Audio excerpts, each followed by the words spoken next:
18년 동안 학생들을 가르치면서 진짜 많이 느끼는 게 학생이 정말 열심히 공부해요. 새벽 2시, 3시까지 공부하고 집에 들어와요. 어쩔 땐 불쌍하다는 생각마저 들어요. 그런데 성적이 안 올라요. 과연 머리가 나빠서 그러냐? 아닙니다. 그래서 오늘은 아무리 공부해도 성적이 오르지 않는 4가지 이유와 그 해법에 대해서 말씀드리겠습니다. 이 영상을 최소 3번 반복 시청하시면 더 적은 시간으로도 학생의 성적이 급상승할 수 있게 됩니다. 반갑습니다. 입시의 거의 서기쌤입니다. 아무리 공부해도 성적이 오르지 않는 이유가 뭐냐? 첫 번째, 복습을 하지 않고 강의만 듣는 것입니다. 저는 시간의 가성비를 생각해서 인강 듣는 걸 권장하는 편입니다. 하지만 우리 친구들은 강의만 듣죠. 인강 선생님들이 강의를 엄청 잘하시잖아요. 강의도 좀 친절하시죠. 그러다 보니 나 이해했어 라고 착각을 합니다. 듣는 순간에는 당연히 이해가 되겠죠. 그런데 혼자서 공부하다 보면은 문제가 풀리지 않는 경우가 많아요. 이런 감정들이 불편하고 고통스러운 거예요. 그러다 보니 우리 학생들은 인강만 듣습니다. 왜? 그게 편하니까. 그러니 겉으로 봤을 때는 열공을 하는 것처럼 보이지만 실제로는 회피를 하는 겁니다. 인강을 들으면 인풋을 했으면 반드시 아웃풋을 해야 합니다. 아웃풋을 하는 방법은 대표적으로 2가지가 있어요. 백지 테스트와 말해보기입니다. A4 용지에 오늘 강의 들은 내용에 대해서 쭉 적어보는 겁니다. 그런데 이렇게 아웃풋 위주로 공부를 안 해본 친구들은 깜짝 놀랄 텐데 종이에 1줄, 2줄밖에 적을 게 없다는 거예요. 분명히 본인은 다 이해했어요. 근데 적을 게 없다는 거죠. 왜 이런 일이 벌어지냐? 그동안에 계속 인풋만 하고 아웃풋을 해보지 않아서 그렇습니다. 2번째는 말해보기인데 친구한테 말해도 되고 혼자서 중얼중얼 하는 것도 괜찮고요. 그래서 저희 학원 같은 경우에는 제가 미리 찍어놓은 강의를 학생이 집에서 들어오게 하고 학원에 오면은 제가 일일이 다 물어봅니다. 합성함수의 극한을 어떻게 풀어야 하냐? 완전순열이 뭐냐? 이 개념은 문제가 어떻게 출제가 된다고 했냐? 이런 식으로 물어보면서 계속 학생으로 하여금 말하게 합니다. 말하면서 공부하는 게 정리가 되는 거거든요. 이런 식의 과정이 없으면 인강 듣는 거든 학교 선생님의 칠판 강의든 학원 선생님의 강의든 무용지물이 된다라고 생각하면 됩니다. 아무리 공부해도 성적이 오르지 않는 이유 2번째는 바로 문제풀이만 하는 거예요. 이건 제가 저번 영상에서도 말씀드린 건데 문제풀이 위주로 공부해야 되는 건 맞아요. 모든 시험 공부는 문제풀이 위주 공부가 무조건 맞습니다. 하지만 문제풀이만 하게 된다면 밑빠진 독에 물 붓기 하는 거랑 똑같다고 했죠. 자세한 내용은 위에 I 버튼 누르시면 되고요. 3번째는 문제 읽고 바로 해설지를 보는 습관입니다. 그런데 오해하면 안 되는 거는 아시는 분은 아시겠지만 저는 해설지를 적극 활용해야 된다라는 주의입니다. 제 경험을 말씀드리면 저는 중학교 때 선행도 전혀 안 된 상태에서 이제 갑반고를 가게 된 케이스여서 정말 개고생했거든요. 저희 때는 수학의 정석밖에 없었잖아요. 정석을 딱 피니까 무슨 말인지 하나도 모르겠는 거예요. 그래서 제가 그때 어떻게 했냐? 답지 필사를 했습니다. 쉽게 말해서 답지를 딸딸딸 외웠어요. 사실 이 공부 방법이 진짜 유효한 건데 오늘은 이게 주제가 아니니까 일단 넘어갈게요. 여튼 학생들이 아무리 공부해도 성적이 오르지 않는 3번째 이유가 생각도 하지 않고 바로 해설지를 보는 습관입니다. 공부할 때 암기하고 외우는 과정은 너무너무 중요하지만 무의미하게 외우는 건 의미가 없어요. 문제 읽고 아무 생각 없이 그 답지를 외웠다. 만약 그 문제가 그대로 나오면 당연히 대박이겠죠. 근데 그럴 확률이 거의 없잖아요. 이 문제는 무엇을 풀어보는 건지, 의도가 뭔지, 그리고 이 문제 풀려면 A 개념이 필요할까, 일단 수열이니까 나열을 해볼까, 이렇게 해볼까, 저렇게 해볼까, 이런 생각을 해봐야 하는데 아무 생각 없이 외운다. 그럼 사고력과 문제 해결 능력이 올라가지 않겠죠. 사실 근데 학생들이 이렇게 외우는 건 이유가 있어요. 아까 말씀드린 것처럼 이 경우도 역시 회피하는 겁니다. 특정 문제에 대해서 고민하고 유축기가 돌아가듯이 오행 하는 이런 작업을 겪는 게 고통스럽고 불편하니까 그걸 회피하기 위해서 그냥 외우는 거죠. 그러시면 안 된다라고 말씀을 드립니다. 4번째는 무의미하게 회독수를 높이는 겁니다. 저번 영상에서는 회독수를 5회독, 10회독으로 늘려야 된다라고 했으면서 이게 갑자기 무슨 말이냐? 제가 말씀드리는 거는 무의미하게 회독수를 높이는 걸 말씀드리는 거예요. 물론 회독수를 높이는 공부 방법은 일단은 무조건 유의미한 결과를 가져옵니다. 하지만 잘못된 방법으로 회독수를 늘리면 특정 단계와 점수에 이렇게 수렴하게 되어 있어요. 그게 무슨 말이냐? 자 보세요. 지금 제가 필수예제 1번을 풀었어요. 채점해보니까 틀렸어요. 답지를 봤어요. 이해가 됐어요. 또 풀어봐요. 그럼 그게 풀려요, 안 풀려요? 풀리죠. 그 상태에서 또 풀어요. 그럼 당연히 또 맞추겠죠. 이 상태에서 또 풀어요. 이런 식으로 오해독을 한 사람이 실제로 있었습니다. 그럼 될까요, 안 될까요? 당연히 안 되겠죠. 뇌과학에 관련된 잡지나 논문을 읽어보면은 반복을 할 때 중요한 게 뭐냐? 시간 텀, 시간 간격을 반드시 두라는 거예요. 필수예제 1번 문제를 제가 풀고 채점을 하니까 틀렸다.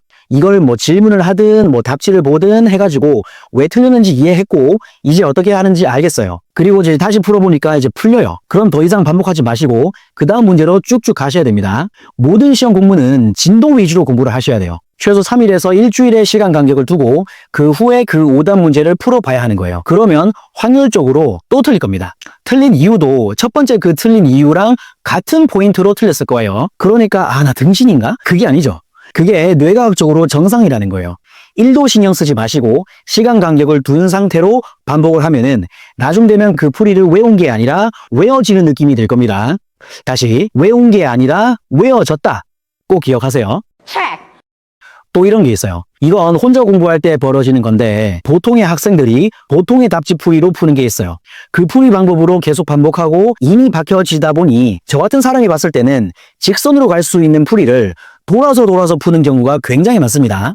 그러면 아무리 회독을 많이 해도 그 문제를 빨리 풀 수가 없는 거죠.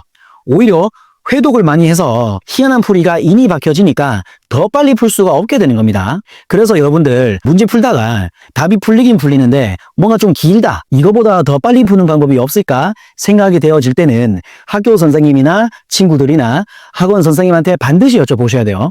킬러 문제가 아니면 역추적 같은 수열 문제가 아니면 웬만한 문제들은 5줄 이상 가는 풀이가 없습니다. 그러니 연습장 한 페이지를 할애하는 풀이가 나왔다. 그러면 반드시 피드백을 받아보셔라 말씀을 드립니다. 저는 회독 공부를 사랑하지만 이게 무의미해지지 않게 하는 방법이 있는데 이것도 아까 말씀드린 거예요. 백지 테스트입니다. 이를테면 공부가 밤 11시 아니면 밤 12시에 마쳤다. 그리고 오늘은 국어, 수학, 물리를 공부했다. 그러면 백지에 국어 과목에 대해서 오늘 배운 내용을 아무것도 안 보셔야 돼요. 아무것도 안 보고 연습장에다가 다 적어보는 거예요. 오늘 뭐 공부했는지, 어떤 문제를 틀렸는지, 인강을 들었으면 어떤 게 생각이 나고, 심지어는 어떤 농담도 하셨고 등등을 최소 한 페이지 이상을 적어보세요. 이거 하면요, 진짜 머리에서 웽 하는 소리가 들릴 거예요. 근데 이때 공부가 된다는 사실을 꼭 잊지 마시고 힘들다고 회피하시면 안 됩니다. 수학 문제도 내가 이런 공부를 했고 개념도 뭐였고 뭐 어떤 문제를 틀렸는데 이걸 내가 왜 틀렸는지, 틀린 이유도 막 실수 이러지 말고 좀 자세하게 여러분 본인을 위해서 이런 작업을 꼭 하고 잠에 드셔라 라고 말씀을 드립니다. 맨 처음엔 시간 많이 걸릴 건데 아웃풋 위주의 공부가 습관이 되면은 금방 될 거예요. 다시 정리하자면 자기 직전까지 모든 공부는 문제풀이 위주로 공부하셔야 되고 진도 위주로 공부하셔야 돼요. 쭉쭉 나가야 됩니다. 왜? 어차피 우리는 5회독, 10회독을 할 거니까. 그런데 자기 직전에 반드시 뭘 해야 된다. 그쵸? 오늘 배운 내용과 풀었던 문제들에 대해서 쭉 적어본다. 최소 A4 용지 한 페이지 이상 쓴다는 마음으로. 근데 이렇게 알려줘도 어차피 안 하실 거죠? 제가 회독수 공부를 강조하다 보니 이런 질문이 많아요. 1회독 하는 것도 시간이 이렇게나 많이 걸리는데 어떻게 5회독을 합니까? 잘 들어보세요. 이 학생은 공부를 안 해본 학생이에요. 시간이 제일 많이 걸리는 게 1회독, 2회독까지예요. 3회독 때부터는 와 이게 풀리네? 이런 느낌이 들 거예요. 5회독 정도 하시면 나 이번 시험 성적 진짜 많이 오를 것 같다 이런 느낌이 들 거고요. 3회독 하는 시간과 5회독 하는 시간이 별 차이 없다는 걸 느낄 거예요. 이건 해본 사람만 압니다. 속독을 배우지 않았는데도 책에 있는 내용이 팡 하고 눈에 들어오거든요. 그리고 5회독 하는 시간과 10회독 하는 시간이 또 여전히 별 차이 없다는 걸 느낄 거예요. 하지만 5회독, 10회독 하게 되면은 개념이나 문제를 툭 찔렀을 때 다다닥 나오게 됩니다. 99 하면은 여러분들 아무 생각 없이 80일 나오시죠? 마찬가지예요. 5회독, 10회독 하게 되면은 툭 나오게 됩니다. 비단 수학뿐만 아니고 국영수사가 모든 과목을 다 그렇게 공부하시면 됩니다. 제가 수학만 잘해서 연대 간 건 아니겠죠? 회독수 공부에 대해서 이런 질문도 있어요. 정답, 오답 관계없이 다 풀면서 반복을 해야 되냐? 제가 딱 말씀드릴게요. 기본적으로는 오답만 반복하는 거예요. 왜냐? 맞춤 문제를 또 맞출 확률이 90%가 넘어갈 거예요. 또 오답 문제를 틀릴 확률도 90%가 넘어갑니다. 그렇기 때문에 틀린 문제만 반복하는 게 맞아요. 근데 오해하시면 안 되는 게 맞춤 문제 중에서 아리까리하게 맞춤 문제가 있고 뽀록으로 맞춤 문제도 있고 심지어는 이런 것도 있어요. 틀렸는데 실수 동그라미를 친 학생도 있어. 그렇기 때문에 저는 모든 문제를 다 봐야 된다고 생각을 해요. 그런데 맞춤 문제는 풀지는 마시고 본인이 본인에게 말해보는 거예요. 이거 풀기 위해서는 이렇게 풀면 돼 라는 생각이 10초 안에 나온다. 그러면 넘어가세요. 제가 항상 강조하는 게 있죠. 단순 공부가 아니라 시험 공부할 때는 아는 걸 늘리는 게 아니라 모르는 걸 줄여야 됩니다. 그러니까 안다고 판단되는 거는 푸는 게 아니에요. 그런데 예전에 맞춘 문제를 봤는데 이거 어떻게 풀었었더라? 이런 생각이 든다면 체크하시고 푸셔야 되는 거예요. 아시겠죠? 그리고 오답 문제는 뭐 이런저런 판단하지 마시고 무조건 다 풀어보셔야 되는 거고. 오늘은 아무리 공부해도 성적이 오르지 않는 4가지 이유와 회독수 공부 방법에 대해서 말씀드려 보았습니다. 저의 컨텐츠는 학생들의 질문과 여러분의 댓글로 만들어집니다. 그러니 궁금하신 점을 댓글로 달아주시면 감사하겠습니다. 지금까지 입시해커 슬기쌤이었습니다.